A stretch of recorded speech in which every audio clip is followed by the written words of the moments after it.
दोस्तों हम कहानी की शुरुआत में देखते हैं एक लड़का जिसका नाम था ताइजू। वो एक साइंस लैब में आ जाता है और उसका दोस्त सेंकू को बोलता है, मैंने सोच लिया है सेंकू, मेरे मन में 5 साल से यूजुरिया के लिए जो फीलिंग्स दबी हुई थी वो बोलने का समय आ चुका है। और सेंकू ने बोला, मैं सिर्फ इस साइंस लैब में बैठ कर ही तुम्हारा सहायता करूँगा। ताइजू बोलता है, वो सच में? Thank you सेंकू। सेंकू ने बोला, मेरे पास एक दवाई है, तुम्हारा काम बहुत आसान कर देगा। इसे तुम प्यार की घोड़ भी बोल सकते हो। ताइजू उसे हाथ में तो लेता है लेकिन खाता नहीं, उसे फेंक देता है और बोलता है, सॉरी सेंकू, मेरे को इसका कोई ज़रूरत नहीं है, मैं अकेले कर लूँगा। ये बोलकर वो वहाँ से चली जाती है। और उस साइंस लैब में सेंकू का 2 दोस्त था। वो पूछा, सेंकू ये काम करेगा क्या? सेंकू कहता है वो पेट्रोल है, और वो उसको आग लगा देती है।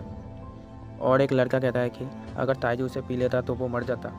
ये सुनकर सेंकू बोलता है, मेरे को पूरा मालूम है कि वो नहीं पीता, ये उसके रग रग से मैं वाकिफ़ हूँ। और उसके बाद दिखाया जाता है कि एक लड़की जो खड़ी थी वो ताइजू का 5 साल की प्यार थी। वो अभी तक उसको बोल नहीं पाई है। और ताइजू वहाँ पे पहुँच जाती है और यूजुरिया को बोलती है, सॉरी तुमको इंतज़ार करना पड़ा। यूजुरिया बोल रहा था, तो क्या बात है ताइजू, तुम मुझसे क्या कहना चाहते थे? ताइजू और यूजुरिया की ये सब बातें, ऊपर से वो साइंस लैब वाले कुछ लड़के देख रहे थे और वो लोग शर्त लगा रहे थे कि ताइजू को यूजुरिया रिजेक्ट कर देगा। और उस तरफ सेंकू कहता है 10,000 की शर्त है, वो मान जाएगी। उसके बाद ताइजू यूजुरिया को बोलता है, मेरी बात सुनो यूजुरिया। यूजुरिया अभी शर्म के मारे लालो लाल हो चुकी थी।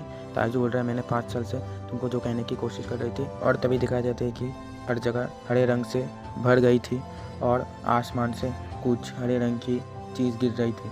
और ताइजू यूजुरिया को बचाने के लिए उसके सामने चली जाती है और ढाल होकर खड़ी हो जाती है और बोले, यूजुरिया तुम उस पेड़ को पकड़ के रखो। और ताइजू धीरे धीरे पत्थर की मूर्ति में कन्वर्ट हो रही थी और सारे देश के लोग पत्थर की मूर्ति में कन्वर्ट हो रही थी। ताइजू पत्थर होने पे भी वो बार बार खुद को समझने की कोशिश कर रही थी कि मैं झपकी नहीं लूँगी, मुझे जागना ही होगा, मैं उसको मेरे ऊपर हावी होने नहीं दूंगा। मैं जानता हूँ यूजुरिया भी ठीक है, मैं कभी हार नहीं मानूंगा, मैं मेरी मन की बात यूजुरिया के बोल के ही छोड़ूंगा। फिर कुछ साल बीत जाती है, पूरा देश अफ्रीका की जंगल की तरह हो जाती है। ताइजू गुफा के अंदर था और एक दिन उसका पत्थर का शेल्टर टूट जाती है और वो आज़ाद हो जाती है। और वो सोचता है ये घटना उन्हें हुआ है कितने वर्ष हो गए। और ताइजू पास का एक नदी का पानी पीता है और सोचता है ये जगह कितने परिवर्तन हो चुका है, अगर ज़्यादा नहीं हुआ तो मैं नदी के रास्ते से जा सकता हूँ। उसके बाद ताइजू उसी पेड़ के पास चला जाता है और देखता है कि यूजुरिया अभी भी वहाँ पर है। ताइजू पेड़ को बोलता है, थैंक यू, तुमने मेरे यूजुरिया को प्रोटेक्ट करके रखा है। ताइजू बोलते हैं, यूजुरिया मैंने तुमको प्रोटेक्ट नहीं कर पाया, असल में तुम मेरे को इतने दिनों तक प्रोटेक्ट करके रखी थी, मैं तुम्हारे लिए इतने दिनों तक इंतज़ार करके ज़िंदा थी। ताइजू बोल रहा है, यूजुरिया मैं उस दिन का वो अधूरी बात अब मैं बोल रहा हूँ। ताइजू रोने लगता है और यूजुरिया की बात सोचने लगती है और बोल रहा है, मैं तुमसे प्यार करती थी तब से आज तक, हज़ारों सालों तक। और ताइजू कुछ देर तक चुप ही रहे और उठकर वो यूजुरिया के पास गया और बोला, मैं तुमको यहाँ से मुक्त कर दूंगा, कैसे करूँगा पता नहीं लेकिन करूँगा। और तभी ताइजू पेड़ में कुछ लिखा हुआ देखता है, नदी के रास्ते से आओ बेवकूफ़। और ताइजू नदी के रास्ते से जाने लगती और देखा एक पेड़ के ऊपर सेंकू खड़ा है और ताइजू सेंकू को देखकर एक छलांग में उसे पकड़ने की कोशिश करते हैं। और सेंकू बोल रहा है, इस हालत में मेरे को पकड़ने की कोशिश मत करो, मैं तुमको मार डालूंगा। असल में ताइजू नंगा होकर घूम रहा था और सेंकू ने ताइजू से कहा, तुम तो कब से घोड़े बेचकर सो रहे थे, पर मेरे को जाकर काम शुरू किए 6 महीने से भी ज़्यादा हो गया। ताइजू ने बोला, यानी उस बात को हुए। और तभी सेंकू ने बोला, 3700 साल हो गए। उसके बाद ताइजू ने सेंकू से पूछा, एक बात बताओ सेंकू, तुम्हें कैसे पता आज कौन सा दिन है? सेंकू ने बोला, मैं तब से गिन रहा था, वरना मुझे कैसे पता होगा। ये बात सुनकर ताइजू हैरान हो गया और पूछा, उस अंधेरी, वो भी इतने साल तक कैसे? तब सेंकू ने बोला, अगर मैं ठंड में जाग जाता तो मेरे पास कपड़ा नहीं होता, तो मैं खाना ढूंढते ढूंढते ही मर जाता। जिंदा रहने के लिए बसंत में काम शुरू करना ज़रूरी है, इसीलिए मेरे पास वक्त का ज़्यादा जानकारी होना ज़रूरी था। और ये दोनों जाते जाते सेंकू का घर में पहुंच गए। सेंकू ने बोला, मेरे पास मदद के लिए कोई नहीं है, खुद को ज़िंदा रखने के लिए सामान इकट्ठा करते करते ही वक्त निकल जाता है। सिविलाइजेशन को फिर से शुरू करने के लिए मुझे एक तगड़े बेवकूफ़ की ज़रूरत है। मैं कब से तुम्हारे लिए ही इंतज़ार कर रहा था ताइजू, मुझे पक्का यकीन था तुम जिंदा हो, तुम इतने भी कमज़ोर नहीं हो ताइजू। और ताइजू ने कहा, हाँ मैं कमज़ोर नहीं हूँ। ताइजू ने कहा, सेंकू तुम दिमाग वाला काम संभालो और मैं ताकत वाला काम देख लूँगा। सेंकू ने बोला, इंसानों को स्टोन एज से मॉडर्न एज में आने में 20 लाख साल लग गए थे। हमें भी एकदम शुरू से शुरू करना पड़ेगा। ये दोनों एक साथ शपथ लेते हैं। सेनकू कहता है मैं दुनिया को बदल दूंगा, फिर से पहले जैसा बना दूंगा।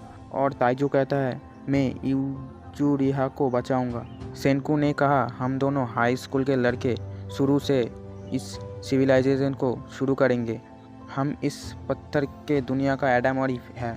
अब आएगा असली मज़ा। उसके बाद दिखाया जाता है कि ताइजू जंगल से खाना ढूंढकर सेनकू के पास लेकर आती है और सेनकू ने कहा ढेर सारे खाना लेकर तो आए, आखिर तुम में इतनी ताकत कहाँ से आती है ताइजू। और उसके बाद वो दोनों मशरूम को आग में पकाकर खाने लगते हैं और ताइजू फर्स्ट टाइम ये खा रहा था, उसे बहुत मज़ा आ रहा था। ताइजू ने सेनकू से पूछा तुमने इसमें क्या डाला है। सेनकू ने कहा बस थोड़ा सा नमक जो मैंने समुंदर का पानी से निकाला था। और ताइजू फिर से निकल गया खाना ढूंढने। और तभी वो जंगल में जाकर कुछ अजीब सा फल देखता है। उसे सोचता है खाऊं या ना खाऊं, फिर खा लेता है। वो फल वो खाकर ही फेंक देता है। उसके बाद उसको दिखता है एक गुफा। ताइजू गुफा के अंदर गया और देखा एक जगह पे पानी भरा हुआ है। ये देखकर ताइजू ने सोचा हम दोनों का अलावा भी कोई यहाँ पे है। और ताइजू ने ज़ोर से बोला इसे यहाँ पे किसने रखा होगा। फिर पीछे से सेनकू आकर बोला मैंने रखा। फिर ताइजू ने सेनकू से बोला क्या इस दुनिया में हम दोनों ही जिंदा है। सेनकू ने कहा हम और भी इंसानों को जगाएंगे, यह हमारा पहला काम होगा। सेनकू ने बोला वैसे भी हम ठीक 3700 साल बाद ही पत्थर से आज़ाद किए हुए। ताइजू ने कहा पत्थर सड़ गया होगा। और सेनकू ने कहा हाँ मान लो ये अजीब सा मिनरल खुल गया होगा, तो क्या सोचने वाली बात नहीं है।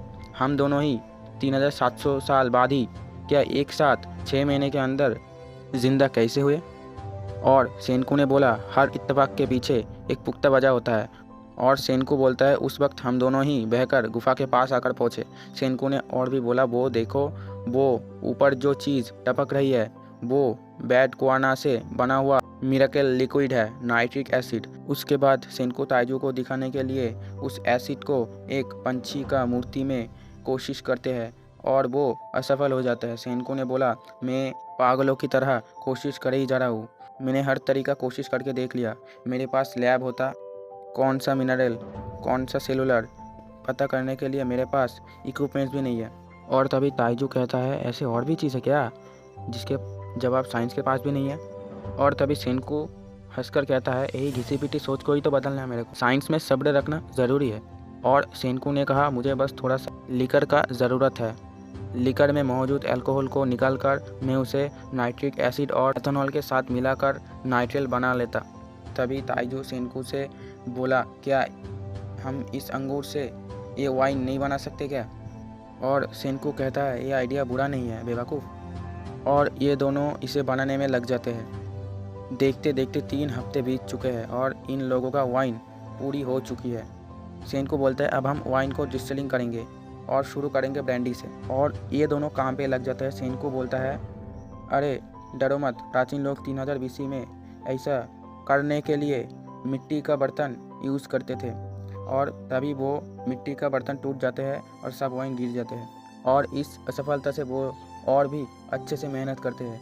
वो दोनों हर रोज़ मेहनत करते हैं और दिन तेज़ी से बढ़ रहा था।